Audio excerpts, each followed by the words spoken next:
Boletim Boletim da da Química. Saiba de tudo o que acontece no curso de Química da UFVJM e fique por dentro das curiosidades e atualidades na área da Química. Eu sou o Daniel Michel e esse é mais um episódio do Boletim da Química. Olá, pessoal. Sejam bem-vindos a mais um programa Ciência e Evidência do Boletim da Química. No vídeo de hoje, nós vamos debater um pouco com o mestre Cássio, que ele é formado em Engenharia Química pela UFVJM e concluiu recentemente seu mestrado em Química na subárea de Fisicoquímica, no qual participou da publicação do artigo que foi intitulado como Revendo os Fundamentos dos Supercapacitores e as Dificuldades que envolvem a análise dos achados eletroquímicos obtidos para o material do eletrodo poroso. Bom dia, Cássio. Bom dia, Daniel. Queria agradecer pelo convite para falar um pouquinho do nosso trabalho. Eu que agradeço você, Cássio, pela participação. Então, antes de começar a falar sobre o artigo em si, você poderia falar para a gente um pouco sobre a sua formação, como que é a sua formação, como que foi até o momento? Então, eu sou graduado em Engenharia Química, aqui pela UFVJM. Em 2018, eu entrei no programa de pós-graduação em Química, escolhi a área de Fisicoquímica como sub-área, né? Comecei a trabalhar na linha de pesquisa de armazenamento de energia, através da linha de supercapacitores, e hoje sou doutorando aqui também pela UFVJM e estou seguindo na mesma área de armazenamento de energia. Sim, muito interessante, Cássio. Então, você fez seu mestrado sendo orientado pelo professor Leonardo, onde vocês desenvolveram também esse trabalho dos eletrodos. Como que foi trabalhar com o professor Leonardo e o desenvolvimento desse trabalho em si, desse artigo de revisão? Quando eu entrei aqui no programa de pós-graduação em Química, eu não conhecia o professor Leonardo, né? Eu sabia que ele trabalhava na área de reatores, que é uma área afim à minha graduação, né? Mas, em geral, não conhecia ele pessoalmente. Aí, logo que eu entrei, eu fui fazer o convite para ele para orientação e ele se mostrou muito solícito, né? Ele falou que não estava trabalhando nessa área de reatores mais, mas estava com uma nova área de armazenamento de energia, me apresentou a linha. E logo que a gente fechou a orientação, eu já fui para o laboratório, já conheci a estrutura, né, que a gente tem no GCAM, as técnicas que eu ia utilizar, os equipamentos. E logo nesse primeiro período, eu já fiz uma disciplina com ele, que é Fundamentos de Eletroquímica, né, e ali eu já pude conhecer a pessoa do Leonardo, né, as exigências dele, a forma dele trabalhar. A gente começou a falar a mesma língua, vamos dizer assim. A gente começou a ter um bom relacionamento. E durante esses 2 anos de mestrado, eu tive diversas dificuldades assim, na linha de pesquisa, né? E, para quem não sabe, o GCAM fica no Lab Vale, aqui da UFVJM, e a sala do Leonardo é bem à frente do laboratório mesmo. Então, toda dificuldade que eu tive, assim, eu podia contar com ele que estava ali acessível, né? Muita gente de outras universidades, amigos meus, costumam falar: ah, meu orientador não me orienta direito, mais me desorienta que orienta, só aparece para cobrar e tal. E tem uma coisa que eu não posso reclamar muito é de orientação. O Leonardo sempre me deixou calmo, muito calmo durante esses 2 anos.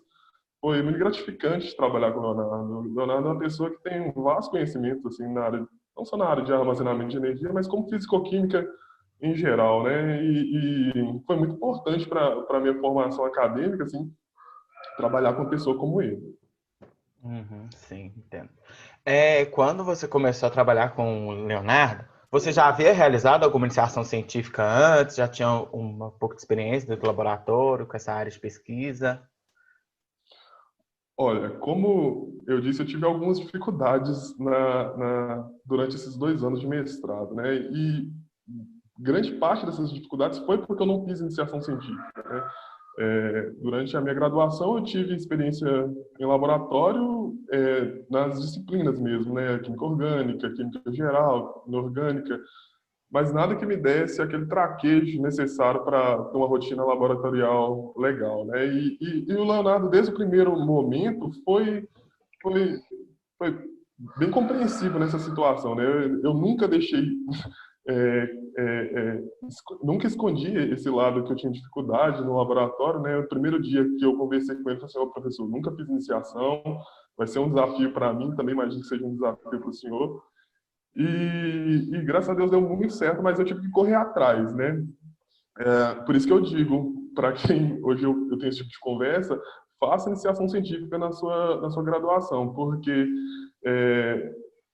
vai te ajudar demais, tanto dentro desses 2 anos de mestrado, que passa muito rápido, né, que você não pode perder tempo algum, tanto para entrar no doutorado mesmo, no mestrado mesmo, né, você pontua ali na barema, se você consegue publicar durante uma iniciação científica, te ajuda demais, né, você já tem essa aptidão, já adquire essa aptidão acadêmica e laboratorial. Sim, sim. A iniciação científica se torna importante para o preparo, né, para quando você vai para o mestrado. Sem sombra de dúvida. Então, o artigo em si, ele se trata de uma revisão bibliográfica sobre os supercapacitores e o tratamento desses dados. Qual foi o maior incentivo para vocês para poder realizarem essa revisão bibliográfica, para vocês chegarem ao ponto de fazer essa revisão? Olha, esse artigo todo mérito do Leonardo, né?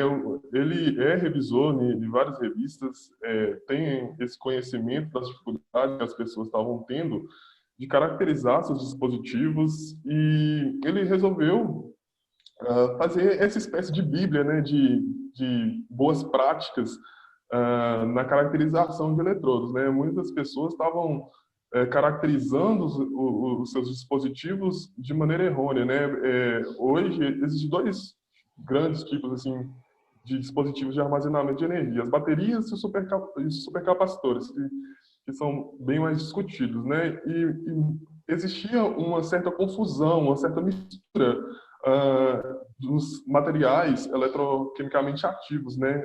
Na literatura, as pessoas acabavam caracterizando os materiais que eram mais do tipo bateria como supercapacitivos, tentando forçar um pouco a barra, e não é dessa forma que deveria ser feita, né? Uhum. Realmente, tem que tomar cuidado na hora de caracterizar esse material, né? Sim. Então, o artigo ele fala dessas dificuldades de caracterizar e tratar esses dados de eletrodos porosos. Qual a principal característica desses eletrodos que dificultam justamente esse tratamento desses dados, dessa classificação desses eletrodos? Entendi. Eu creio que seja quando se trata de, por exemplo, um material compósito, onde você tem, por exemplo, um material carbonoso, tipo carvão ativado, junto com um material eletroquimicamente ativo ali, normalmente é um óxido metálico. E você interpretar a resposta eletroquímica que esse material tá te oferecendo ali. Eu vou te dar um exemplo que eu tive durante o meu mestrado. Como eu já falei, muitas pessoas caracterizam as respostas eletroquímicas do material de forma errônea, né? Não sei quando, em que momento vocês aprendem eletromagnetismo na graduação, mas o que a gente aprende? Que capacitância é carga sobre uma diferença de potencial. E muita gente coloca isso debaixo do braço, sai carregando essa fórmula e aplica, vamos dizer assim, a Deus dará, né? E não é assim que as coisas devem funcionar, né? A gente precisa entender o porquê de aplicar essa fórmula e a característica mesmo do dispositivo que você está avaliando, né? Os eletrodos do tipo supercapacitivos têm uma característica, do tipo bateria tem outras características. Então, interpretar a resposta que aquele dispositivo ali está te dando, acho que é a primeira etapa, né? E uma técnica específica que eu vejo que tem uma dificuldade assim é na espectroscopia de impedância eletroquímica, né? Que você precisa propor um circuito elétrico para o seu dispositivo e você precisa entender dos elementos que esse circuito é formado. Vou te dar um exemplo da minha pesquisa.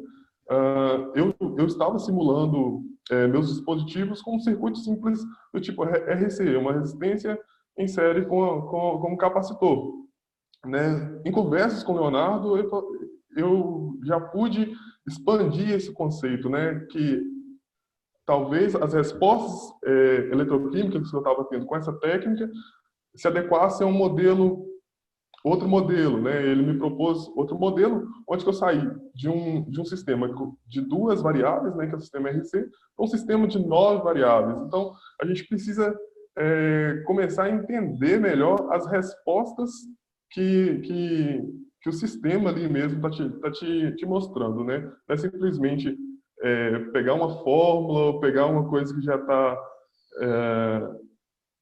batida ali na literatura e tomar como o verídico. Sim, sim, Você tem que conseguir entender e compreender totalmente o seu trabalho, né? Então, para a gente poder finalizar o nosso bate-papo, que é um bate-papo bem rápido mesmo, você poderia deixar uma mensagem, um relato, um recado para as pessoas que estão assistindo sobre a sua visão da importância do meio científico e das pesquisas para a sociedade atualmente? Sim. Bom, Daniel, hoje a principal importância da ciência assim, que as pessoas têm é no sentido de estancar essa sangria que tem na sociedade, né?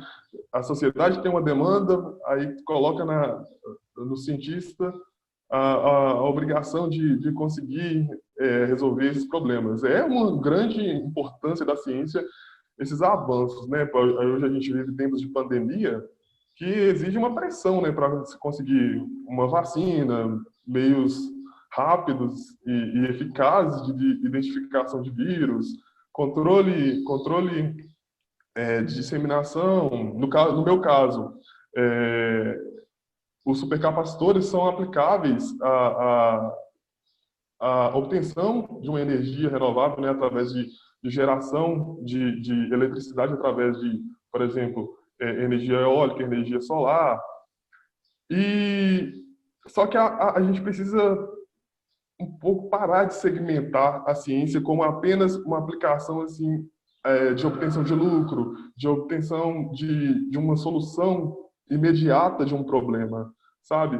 A gente precisa entender que a ciência é importante como um todo. A gente precisa entender que a química teórica, a física teórica ou as ciências sociais, a gente precisa entender que tudo que envolve o estudo sério com método científico é importante, sabe? Hoje a gente como cientista é cobrado, né? Um imediatismo ali de devolver à sociedade a curto prazo o que você desenvolveu dentro de uma universidade. A gente precisa começar a olhar com mais carinho para a universidade pública. E entender que ela é importante como um todo, não só como aquela que pode produzir um produto de valor agregado ou um conhecimento que vai gerar uma patente, que vai... Isso tudo, não que eu estou falando que não é importante, é extremamente importante, mas a gente precisa parar um pouco de segmentar a ciência só visando esse tipo de coisa, sabe? Sim, sim, entendo. Cássio, gostaria de agradecer muito que você tenha aceitado participar desse pequeno bate-papo com a gente, esclarecendo seus pontos e mostrar um pouco mais sobre o artigo.